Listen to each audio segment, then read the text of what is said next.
আসসালামু আলাইকুম বন্ধুরা, শুভ সকাল। আজকে আপনাদেরকে পাখির কিচমিচি আর পাখির গলার গান আপনাদেরকে শোনাবো। তার জন্য আমি আমার ভিডিওটা একদম মিউট করলাম না। মিউট না করে আপনাদেরকে পাখির গলার কণ্ঠের গান আপনাদেরকে শোনাবো।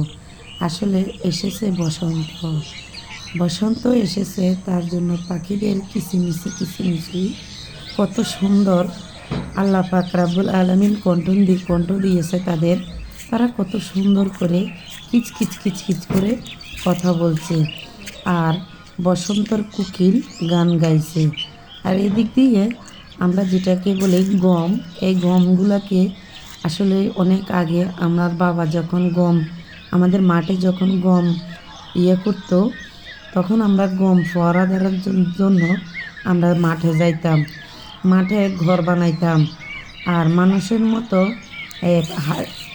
মাটির হাড়ি দিয়ে আমরা চিহ্ন দিয়ে আসতাম যেন পাখিরা ভয় পায়, তার জন্য যেন এই গমগুলা না খাইতে পারে।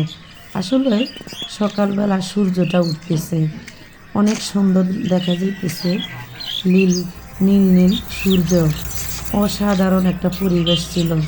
এখান দিয়ে ব্যান কাকা ব্যান নিয়ে যাচ্ছে আর এদিক দিয়ে পাখিরা কিসকিস কিসকিস করে গান গাইছে। আসলে তাদের কিসকিস শব্দটাই আমরা শুনি, কিন্তু তাদের গলার আওয়াজটা যে কী বাহির হয় এটা আমরা অনেকেই বুঝতে পারি না। আসলে তাদের ভাষাটা তারাই বুঝতে পারে।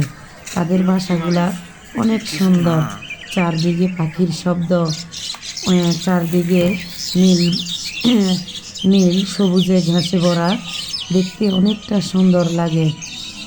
আর এদিক দিয়ে আপনারা দেখেন তো, এই তুলা গাছের তুলা ফুলটা আপনারা কে কে চেনেন?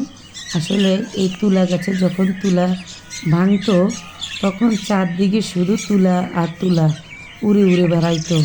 এখন তুলা নাই, গাছে আছে ফুল, ফুল থেকেই তুলা হবে, তুলা থেকে শিমল হবে, শিমল থেকে আমাদের বালিশ হবে।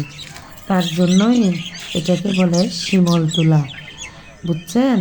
আর পাখিরা তো এই যে শিমল তুলা গাছে বসে